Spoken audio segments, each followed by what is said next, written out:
Hi buddies, welcome to V's Learning Path. இன்னைக்கு நம்ம auxiliary verbs பத்தி தான் பார்க்க போறோம். auxiliary verbsக்கு இன்னொரு பேர் helping verb அப்படி நம்ம சொல்லுவோம். ஓகேவா? இப்போ ஒரு சென்டென்ஸ்ல நம்ம main verb யூஸ் பண்ணுவோம் இல்லையா? அது கூடவே சேர்ந்து ஒரு helping verb நம்ம யூஸ் பண்ணுவோம். அந்த helping verb பத்தி தான் இந்த வீடியோல நம்ம பார்க்க போறோம். இன்னைக்கு நம்ம do verbs அத பத்தி தான் இந்த வீடியோல பார்க்க போறோம். நம்ம எதெல்லாம் do verbs னு சொல்லுவோம்? Do, does and did. இந்த மூணு verbs தான் வந்து நம்ம do verbs அப்படினு சொல்லுவோம். இந்த do verbs நம்ம எப்போ யூஸ் பண்ணனும், எப்படி யூஸ் பண்ணனும் அப்படிங்கறத நம்ம இந்த வீடியோல நம்ம பார்க்கலாம். ஓகே? இன்னைக்கு நம்ம auxiliary verbs தான் பார்க்க போறோம்னு பார்த்தோம். auxiliary verbsக்கு இன்னொரு பேர் நம்ம helping verbs அப்படினு சொல்லுவோம். helping verbsனா என்ன அப்படினு பாத்தீங்கன்னா ஒரு சென்டென்ஸ்ல மெயின் verb இருக்கும் இல்லையா, அந்த மெயின் verbுக்கு ஹெல்ப் பண்ற விதமா கூட ஒரு verb நம்ம ஆட் பண்றது தான் வந்து நம்ம helping verb அப்படினு சொல்லுவோம். இன்னைக்கு நம்ம இந்த do verbs இதுதான் பார்க்க போறோம். நம்ம எந்த verbs எல்லாம் do verbs னு சொல்லுவோம்? do, does and did. இந்த மூணு verbs தான் வந்து நம்ம do verbs அப்படினு சொல்லுவோம். இப்போ நம்ம இந்த do, does, did எந்த சப்ஜெக்ட் வந்தா என்ன verb யூஸ் பண்ணனும்ங்கறத இப்போ நம்ம பார்க்கலாம். ஓகேவா? சப்ஜெக்ட் வந்து I, we and then you, they அப்படி இல்ல வேற ஒரு plural noun வந்தா நம்ம simple present tenseல என்ன verb யூஸ் பண்ணனும்? doங்கற verb யூஸ் பண்ணனும். ஓகேவா? அதுவே சப்ஜெக்ட் வந்து he, she or it அல்லது வேற ஒரு singular noun வந்தது அப்படினா நம்ம do verbs வந்து என்ன யூஸ் பண்ணனும்? does. So இந்த doesங்கிறது singular subject வந்தா நம்ம யூஸ் பண்ணக்கூடிய do verb, doங்கிறது plural subject வந்தா நம்ம do யூஸ் பண்ணனும். ஓகேவா? இத வந்து நீங்க மறக்க கூடாது, நல்லா மைண்ட்ல வச்சுக்கணும். இந்த helping verb do and then does வச்சு நம்ம எந்த மாதிரியான சென்டென்ஸ் நம்ம ஃப்ரேம் பண்ணலாம் அப்படினா negative sentence, interrogative sentence and then imperative sentence. இந்த மூணு டைப் ஆஃப் சென்டென்ஸும் நம்ம இந்த do and then does வச்சு நம்ம இப்போ ஃப்ரேம் பண்ண போறோம். சில எக்ஸாம்பிள்ஸோட இப்போ நம்ம பார்க்கலாம், உங்களுக்கு நல்லாவே புரியும்னு நினைக்கிறேன். ஓகேவா?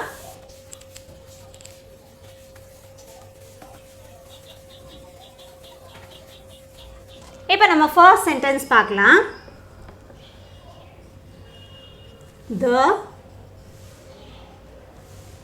flower looks fresh.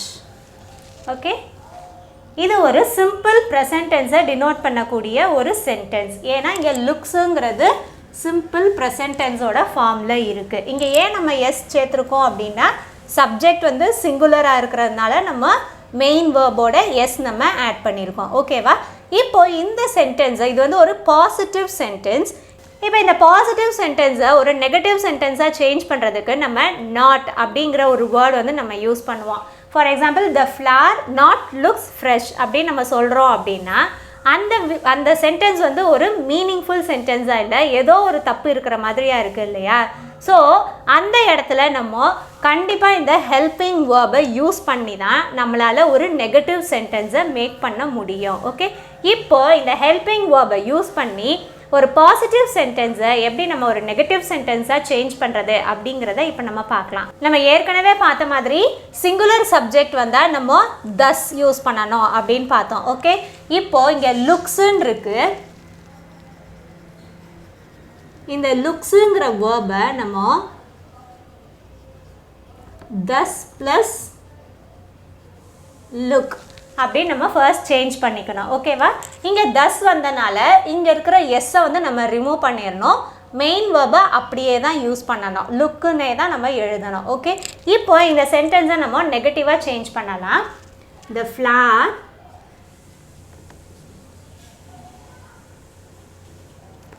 ஸோ இங்கே தஸ்ஸுங்கிற ஹெல்பிங் வேர்பை யூஸ் பண்ணணும்.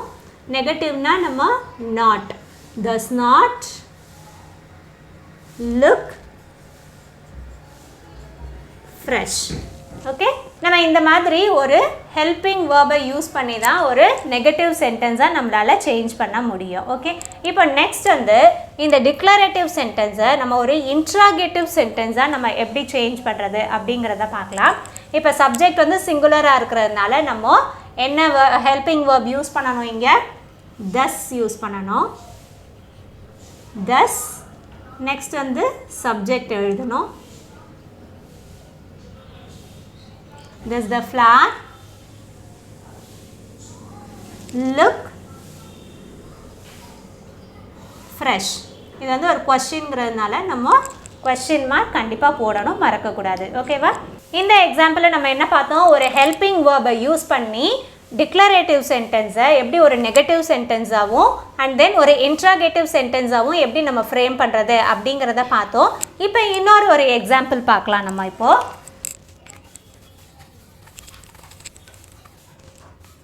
Next example,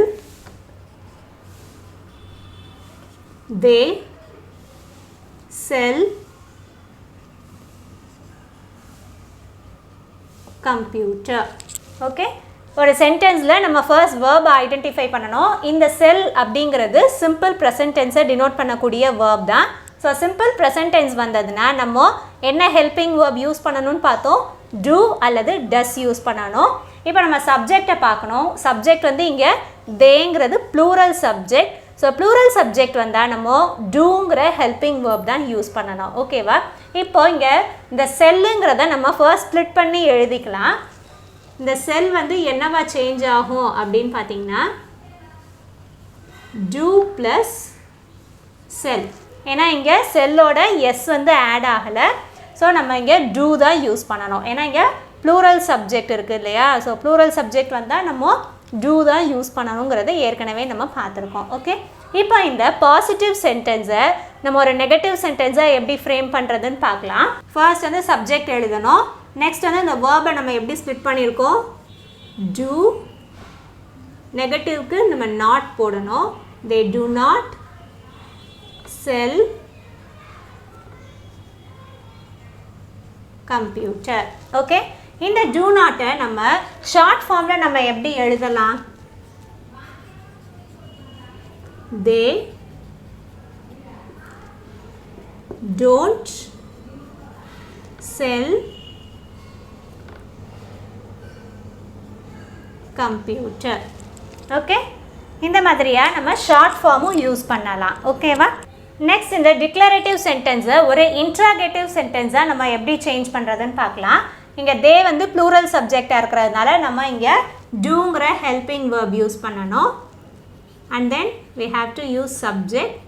Do they sell computer? Okay, so இந்த மாதிரியாக நம்ம கொஸ்டின் கேட்டோம் அப்படின்னா அதுக்கு ஆன்சர் வந்து ஒன்று எஸ் அப்படிங்கிற மாதிரியாக வரும், இல்லை நோ அப்படின்னு நம்ம சொல்லுவோம். எஸ் தே செல் கம்ப்யூட்டர் அப்படின்னு சொல்லுவோம், இல்லை no they don't sell computer அப்படின்னு சொல்லுவோம் இல்லையா? இப்போ அதையே நம்ம ஷார்ட் ஃபார்மாக நம்ம எப்படி சொல்லலாம் அப்படின்னா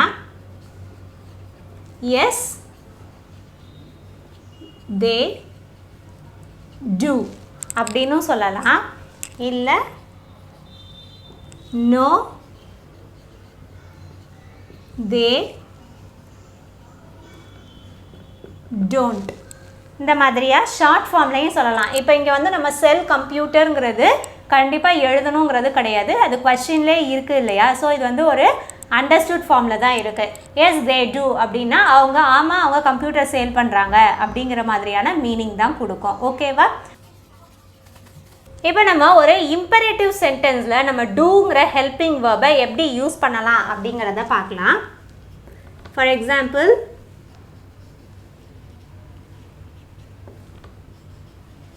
subscribe my channel.